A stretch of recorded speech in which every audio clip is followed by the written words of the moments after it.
मुख्यमंत्री एकनाथ शिंदे यांनी काल स्पष्ट केलेलं आहे की महाराष्ट्र नवनिर्माण सेनेनं ज्यावेळेस उमेदवार द्यायचं ठरवलं त्यावेळेस आमच्याशी विचारणा केली नव्हती आणि आमच्या कार्यकर्त्यांच्या भावना ज्या आहेत त्या तीव्र आहेत, त्यामुळं माहीम विधानसभा मतदारसंघातून माघार घ्यायचा विषय येत नाही अशा पद्धतीचे सुतोवाच थेट मुख्यमंत्र्यांना केले. मला असं वाटतं हे त्यांनी यापूर्वीसुद्धा सांगितलं होतं. महायुतीचा उमेदवार म्हणून AB फॉर्म मला दिला. त्यानंतर कार्यकर्त्यांमध्ये प्रचंड मोठा उत्साह आणि जल्लोष होता. गेली 15 वर्ष मी आमदार म्हणून काम करतो आहे. दादरसारख्या भागामध्ये बाळासाहेबांचे विचाराचे लोक राहतात, जनता राहते आणि या ठिकाणची उमेदवारी न भरता शेवटी इथल्या मोठ्या जनतेचं काय करायचं, आमच्या शाखा आहेत त्याचं काय करायचं, एक मोठा प्रश्न कार्यकर्त्यांसमोर आहे.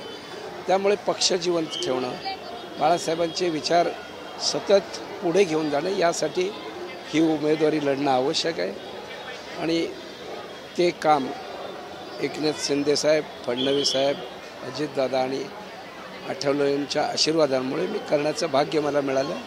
मी त्या सगळ्यांचे मनापासून आभार व्यक्त करतो.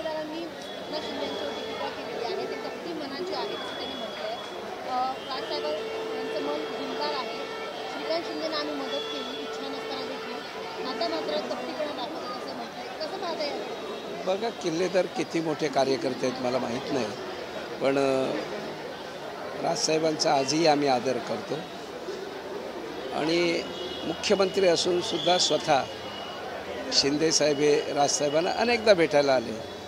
त्यामध्ये आदराचीच भावना होती आणि ती आजही आहे.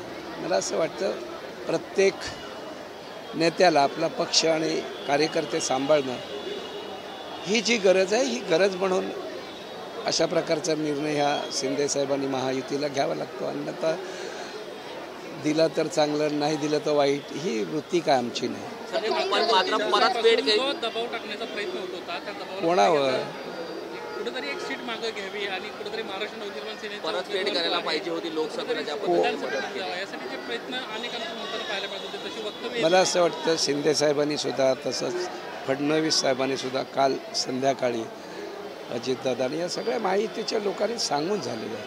पुन्हा पुन्हा तोच प्रश्न मागे घ्यायचं का मागे. या ठिकाणची जी साधारणतः 3.5 लाख ते 4 लाख जनता आहे, ह्याला आपल्यातलाच उमेदवार हवा आहे, आमदार हवा आहे, त्यांची ती भावना आहे आणि मग त्या सन्मान करणं, राखणं हे माझ्यासारख्या एका सामान्य कार्यकर्त्याचं मला असं वाटतं पहिलं. कदाचित सर, ज्याप्रमाणे लोकसभेला राज ठाकरेंनी भाजपला समर्थन दिलं होतं त्या अनुषंगाने कदाचित या मतदारसंघातून भाजपचं जे संपूर्ण वोट असेल ते अमित ठाकरे यांच्याकडे वळू शकतात, काय वाटतं?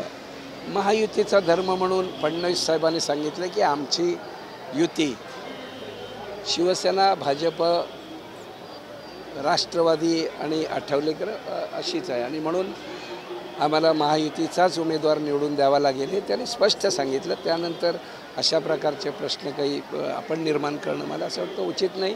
या विषयावरती जवळजवळ पडदा पडलेला आहे. उमेदवार म्हणून मी निवडणूक लढवणार आहे आणि जनता जनार्दनांचे आशीर्वाद आहेत. मला असं वाटतं यश निश्चित आहे.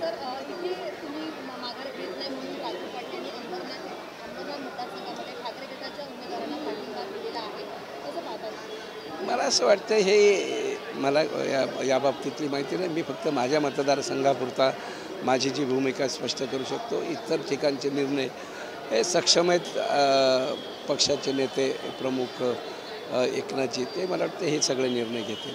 काँग्रेसचे रमेश चेन्नीथला असं म्हणतायत की सध्या जनतेची एकनाथ शिंदेची दिवाळी आणि जनतेचं दिवाळं निघालंय. कोण काय प्रत्येक म्हणतो त्याच्यावर मी, ही सगळी मोठी माणसं आहेत, मोठी वक्तव्य करणारा मी एक सामान्य कार्यकर्ता आहे. मला हेच कळतं की लोकांना हवा असलेला लोकप्रतिनिधी मिळावा ही भावना लोकांची असते. जो सहज उपलब्ध होईल, 365 दिवस आपल्यासाठी काम करेल असा लोकप्रतिनिधी हवा आहे आणि तो अनुभवाने त्यांना माहिती आहे की लोकांनी ठरवलं की यांनाच आमदार करायचं आणि म्हणून लोकांचा दबाव आहे की मागे घ्यायची नाही.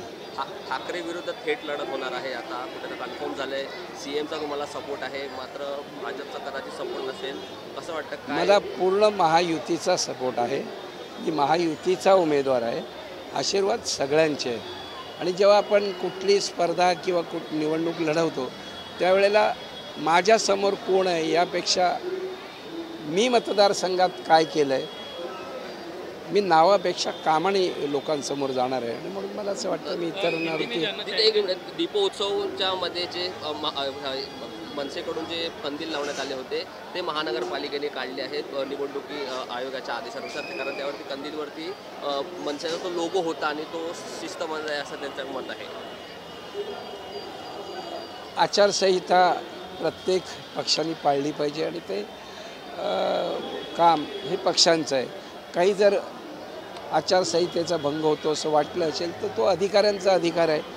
मला असं वाटतं हा एक हिंदूंचा सण आहे, तो जल्लोषात साजरा झाला पाहिजे. त्यासाठी आवश्यक असलेल्या सगळ्या गोष्टी केल्या पाहिजे. माहिम विधानसभा को लेके कल मुख्यमंत्री एकनाथ शिंदे जी ने एक भूमिका स्पष्ट की है. उन्होंने कहा है कि वहाँ से जो जिस तरह से दबाव आ रहा था, उन्होंने कहा है कि महायुति का उम्मीदवार रहेंगे और कहीं ना कहीं आपको वहाँ पे सपोर्ट करते हुए वो दिखाई दे रहे हैं. देखिए, मैं महायुति का ही उम्मीदवार हूँ. आशीर्वाद मुझे एकनाथ जी शिंदे साहब, फडणवीस साहब, अजित दादाजी और आठवले जी सब नेताओं ने दिया है. मैं उनका आभारी हूँ और मुझे पूरा विश्वास है यहाँ से 365 दिन लोक में रह के काम करने वाला जो आदमी है उनको ही वोट देके धनुष्यबान ये विधानसभा में जाएगा. बाला साहब का सपना पूरा होगा. वहाँ पे उन्होंने ये भी जिक्र किया कि अगर मनसे को वहाँ पे चुनाव लड़ना था तो चर्चा होनी चाहिए थी, लेकिन बिगर कोई चर्चा वहाँ पे उम्मीदवार दिया, इसलिए अभी महायुति का उम्मीदवार आप ही रहेंगे वहाँ. ये राजनीति है, उसमें मैं ज़्यादा बात करना ठीक नहीं. शिंदे साहब का मैं आभारी हूँ. पार्टी के जो कार्यकर्ता है और यहाँ के जो मतदाता है उनका सम्मान उन्होंने रखा. मैं उनका बहुत बहुत आभारी हूँ. महायुति के कई नेता ऐसे जिनकी तरफ से एक दबाव बनाने का एक प्रयास पिछले कुछ दिनों में शुरू था. इस दबाव को किस तरह से आप देखते हैं? क्योंकि मेरे ऊपर किसी का भी दबाव नहीं था. दबाव अगर था ही तो जो हमारे यहाँ के मतदाता है उनका था और उनका सम्मान एकनाथ जी शिंदे साहब, फडणवीस साहब, हमारे अजित दादाजी और आठवले जी सब ने किया. मैं उनका दोबारा आभार व्यक्त करता हूँ.